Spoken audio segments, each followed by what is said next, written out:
Éric Darouzet, bonjour. Bonjour. Bonjour. Bonjour, vous êtes là, vous êtes biologiste à l'Institut de recherche sur la biologie de l'insecte de l'Université de Tours. Vous êtes spécialiste du frelon asiatique. Vous avez écrit « Le frelon asiatique, un redoutable prédateur ». Est-ce qu'enfin, un jour, on va réussir à éradiquer ce prédateur, ou en tout cas à trouver des solutions? Alors, des solutions, il y en a qui sont en cours d'étude. Ensuite, éradiquer l'espèce, honnêtement, je n'en sais rien. Il y a peu de chances, sachant que l'animal recouvre un territoire qui est très large, qui est sur plusieurs pays européens. Mais a Quelle est la priori, on doit pouvoir trouver des dangerosité? solutions pour contrôler l'espèce. Contrôler l'espèce, on va y revenir, vous avez un certain nombre de pistes. La dangerosité du frelon asiatique pour l'homme, pour la France, pour la viticulture, pour les apiculteurs également? Alors, c'est un animal qui est d'abord une espèce invasive, qui vient de Chine, et c'est une espèce, comme tous les frelons, toutes les guêpes, qui peut être dangereux ou dangereuse si on s'approche du nid. C'est là où potentiellement on peut avoir des attaques sur des personnes. Quel genre d'attaque et qu'est-ce qu'on risque? Ah ben, ce que vous risquez d'abord, c'est une piqûre, Mhm. une ou plusieurs insectes. Ensuite, en termes de dangerosité, ça dépend de vous. Quand vous êtes piqué, ça fait très mal. Moi, je trouve que c'est particulièrement douloureux personnellement. Mais Vous avez été selon piqué votre par un frelon sensibilité, asiatique, votre c'est-à-dire que non allergie, seulement vous vous vous y pouvez même... intéressez, mais vous avez presque testé. Oui, Voilà. involontairement. Mm. Mais Et après, qu'est-ce ça dépend de votre sensibilité. Si vous êtes allergique au venin, vous pouvez avoir un choc anaphylactique qui peut conduire à la mort si vous n'êtes pas traité suffisamment rapidement par le système médical. Alors comment on fait pour éviter de se faire piquer? Alors tout d'abord, le conseil, c'est de surtout pas s'approcher d'une colonie si vous l'avez repérée. En général, les accidents ont lieu quand quelqu'un se rapproche d'une colonie sans le savoir. Quand vous taillez une haie, par exemple, ou quand vous rentrez dans une cabane ou sous un grenier où il pourrait y avoir une colonie. Donc, si vous repérez une colonie, ne pas vous en approcher, restez à distance. Si cette colonie présente potentiellement un danger, vous devez faire appel à un professionnel qui va venir détruire cette colonie. Et précisément, pour essayer d'élargir, parce que ça fait partie de vos recherches, vous vous passionnez pour le frelon asiatique depuis l'âge de 15 ans et en même temps vous voulez l'éradiquer, faire disparaître votre objet d'étude.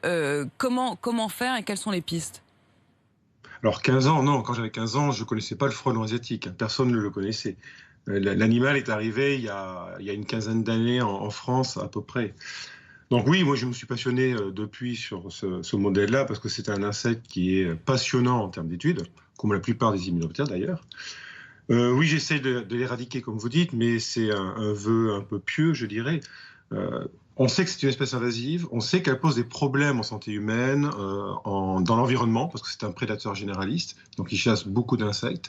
Ça pose des problèmes dans différents secteurs économiques. Vous avez parlé de l'apiculture, on a le secteur agricole, on a le secteur des places de marché, par exemple. Donc il faut trouver des moyens alors d'éradiquer, ça serait vraiment super, mais c'est difficilement envisageable, en tout cas à l'heure actuelle, mais en tout cas de faire baisser cette population. Donc nous, on travaille sur différents aspects pour essayer de mettre au point soit des répulsifs contre le frelon pour protéger un site, soit du piégeage de protection ou piégeage de lutte contre l'animal avec de la phéromone sexuelle par exemple. Et on travaille également sur la mise au point d'outils de destruction de colonies sans utiliser de pesticides. Et comment Donc ça toutes marche ça? ces... Le dernier? Oui. Alors le dernier, c'est utiliser non pas un pesticide qui est une molécule qui va tuer l'insecte, mais Mhm. c'est d'utiliser la chaleur. Ils y sont C'est essayer de sensibles? tuer. Alors ça, on s'est inspiré en fait de ce qui se passe en Asie. Quand vous avez un frelon, quelle que soit l'espèce, qui attaque une colonie d'abeilles asiatiques, les abeilles asiatiques peuvent se jeter sur le frelon.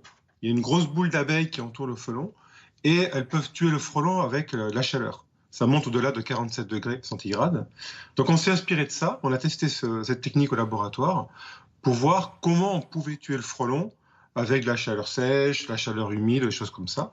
Donc on a cadré un peu ce système-là, on a trouvé quelle était la meilleure température et le meilleur moyen, et on peut ensuite envisager la mise au point d'un prototype qui permettra de faire comme l'abeille en fait, c'est de tuer par la chaleur les frelons dans leur nid. Alors un mot encore sur le développement. En effet, vous le disiez, ça fait 15 ans qu'il est apparu et qu'il est quand même nouveau effectivement sur notre territoire. Je vous demande pardon là-dessus. Mais Éric Darouzet, on a quand même le sentiment que ça empire. On a l'impression que été après été, le retour du frelon asiatique, c'est devenu depuis quelques années un vrai, un vrai prédateur. Est-ce que ça ne fait qu'empirer et est-ce que ça s'est étalé sur tout le territoire? Alors, empirer, oui. Quand vous avez l'espèce qui arrive dans un département, année par année, le nombre de colonies augmente. Ensuite, c'est variable d'une année sur l'autre. C'est-à-dire, il y a des années avec et des années avec beaucoup moins de frelons. Donc, ça dépend des conditions climatiques, en fait. L'année dernière, par exemple, il n'y a pas eu beaucoup de frelons dans certaines zones en raison des chaleurs. Ensuite, ça se répand sur le territoire, oui. Quasiment tout le pays est colonisé par le frelon asiatique. Et nos voisins européens sont aussi colonisés, que ce soit l'Europe du Sud, et ça remonte jusqu'aux Pays-Bas et l'Angleterre.